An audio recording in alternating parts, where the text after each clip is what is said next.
Alright you guys, this is a quick bonus video on the Operation Black Widow timeline. North Bay, 1988-1996, red on blue. Norteño on Sureño War arrives, forcing various police departments to address the growing violence by forming dedicated gang units either within city limits or county-wide. Santa Rosa, population 200,000, is no exception. A score of more gang murders, half of which go unsolved, results in a gang unit staffed by several experienced gang officers who have transferred up from LAPD or other SoCal agencies with a long history of gang issues. George Collard, a field training officer with a background as a long-time violent crimes, sex crimes investigator, is also recruited into the new Santa Rosa unit to bring investigative experience that will complement the street gang savvy officers from SoCal. February 1997, Collard recruits his first informant, Night Owl, name change for protection, a local shot caller in the Barrio Santa Rosa Norte, VSRN. Night Owl eventually solves 4 Norteño-driven homicides for Collard, including one of Nuestra Raza shot caller Darren Spanky Harden, who was assassinated by members of his own crew on 12/14/1996. Spanky 187. Unknown at the time of the initial investigation is the backstory to the plot against Spanky. It was eventually revealed through Operation Black Widow sources. Spanky was mistakenly accused of telling by Skip Villanueva, who was indicted in Santa Clara County indictments. Skip thought Spanky gave grand jury testimony re a secret drug conspiracy meeting Skip had held a year before. Also, the shooter, Charles Cyclone de la Cruz, aka Jose Iniguez, accused Spanky of telling on him once by pointing him out to deputies who were looking for Cyclone on a parole violation. An extremely drunk Spanky inadvertently pointed to Cyclone, who was hiding in some bushes. Irony: Cyclone was given the assignment to assassinate Spanky, unaware that he himself was actually on a BNL. So he basically got utilized, in the words of one Black Widow source. September 1997, Night Owl tells Collard that a Nuestra Raza Northern Structure shot caller by the name of Razor Apodaca, name change for protection, has paroled and has told all North Bay soldados he is in charge. Collard requests a parole search on Razor, finds him in violation, then recruits him as an informant. Razor will be the longest active source for Operation Black Widow. Razor reveals that he is a bro, a Nuestra Raza administrator in charge of North Bay regiments. His channel runs through Nuestra Familia member Luis Roach Aroche in San Francisco. Based on the growing scope of intel on the prison group known to cops as Northern Structure NR and its overseers in the NF, the FBI enters the picture and assumes responsibility for ongoing investigations. The official name for the investigation becomes Operation Black Widow. Razor provides insight and evidence enough to eventually indict Aroche on a number of his crew who come from SFM, San Fran Michon, Excelsior, and York Streets in San Francisco. Early 1998, Razor is contacted by Nuestra Familia shot caller Cesar Lobo Ramirez from Salas. Lobo tells Razor to show up for a series of meetings in Salinas, and that he will now assume duties as Razor's channel. Operation Black Widow operatives surreptitiously accompany Razor multiple times to Salinas for the meetings that include Lobo, Rico Smiley Garcia, and Vincent Chente Garcia. Lobo tells Razor that the Bay has given him the keys to the streets. Lobo asks Razor to help set up Luis Aroche for assassination. Operation Black Widow learns at this time that they have stepped into the middle of an internecine brother-on-brother war. Eventually, it will be revealed that a power struggle between two of brass at Pelican Bay Sea Facility is behind the conflict. On one side is Tex Hernandez in C4. On the other is Gerald Cuete Rubacaba in C9, codenamed 59. They both want control of Monterey County. In fact, Cuete from Tulare County wants control of all the sets. His man in Monterey County is Michael Castillo, OG captain in the mob. Tex, Lobo, and Rico on their side begin a series of smut-ups on Michael to get him out of the way. They accuse him of drug use and abusing authority. They control most of Monterey manpower through the set known as Salinas East Marqueta. Super Bowl Sunday, 1998. Two high-ranking bros from the Bay land in Santa Rosa. They are Gerald Oso Winston of Daly City and Santa Rosa, and Jimmy Payaso Cadenas from Greenfield. He's actually from Chole from Soledad. They check in with Razor, who will oversee them functioning in the North Bay. At one point, Payaso reveals to Razor that he has been tasked by Tex and others in the Bay with returning to Monterey County to assassinate Michael. Operation Black Widow operatives connect with cops in Monterey County.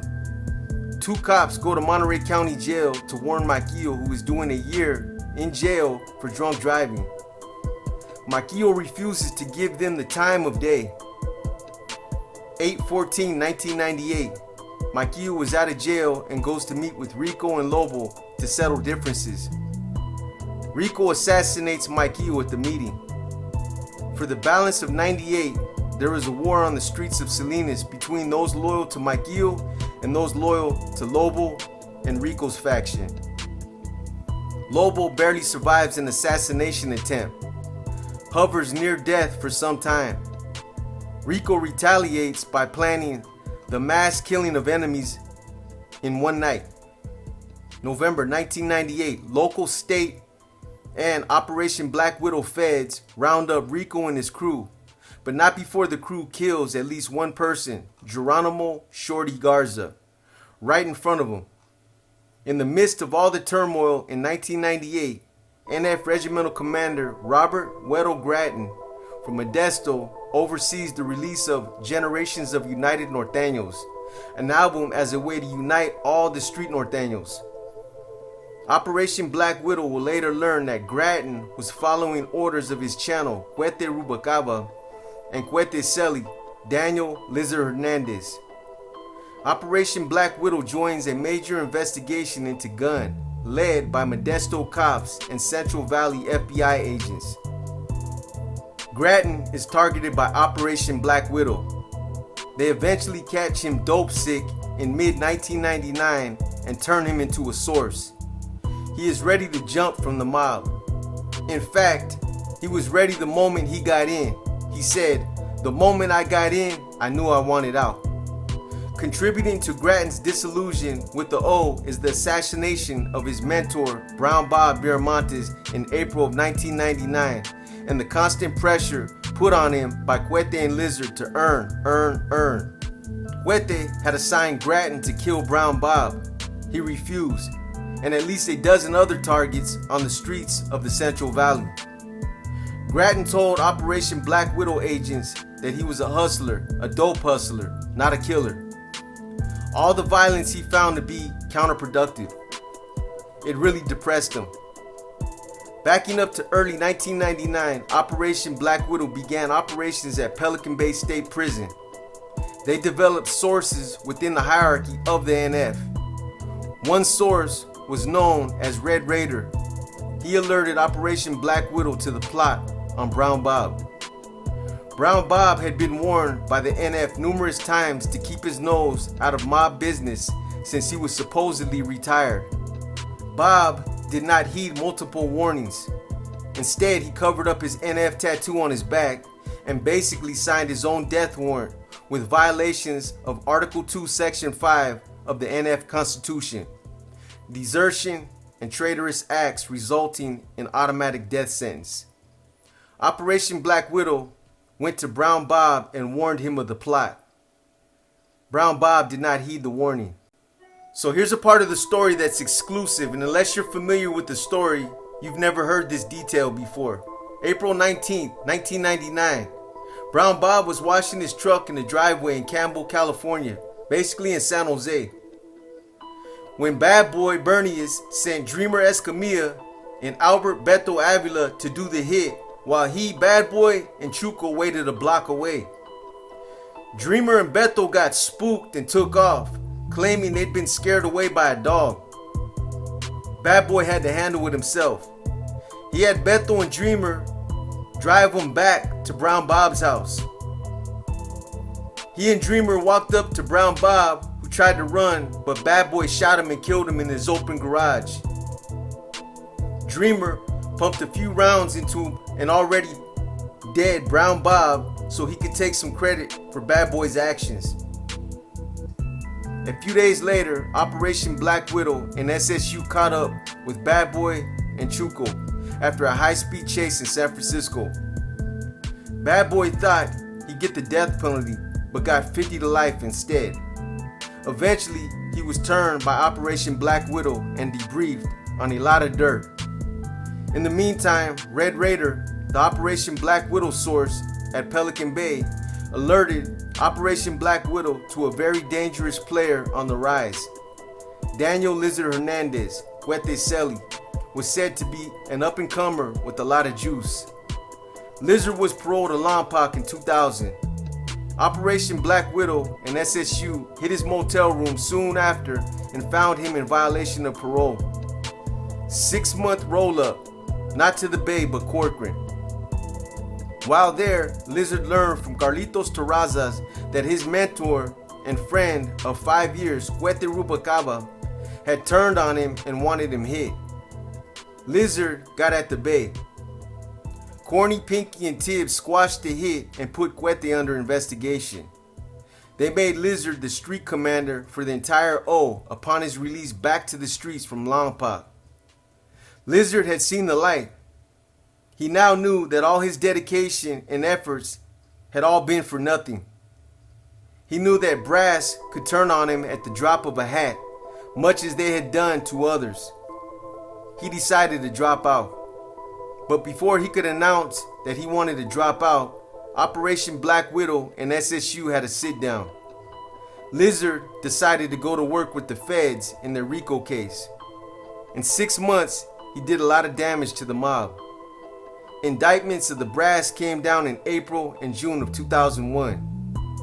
Lizard's threat of testifying, along with about 30 other cooperators, helped push the brass into taking plea deals. As time went on, Cuete and Tex were both demoted down to Cat 1s for their conflict that essentially allowed Operation Black Widow to worm its way into the midst of the mob. Lizard had to do a few years as a part of his plea deal, but eventually he got out and teamed up with George Collard to do law enforcement training for local, state, and federal agencies. The attacks of 9/11 brought Operation Black Widow to a screeching halt. Otherwise, wave after wave of indictments would have continued.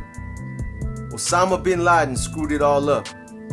Operation Black Widow operatives and SEAL Team 6 introduced that fool to the term pegada.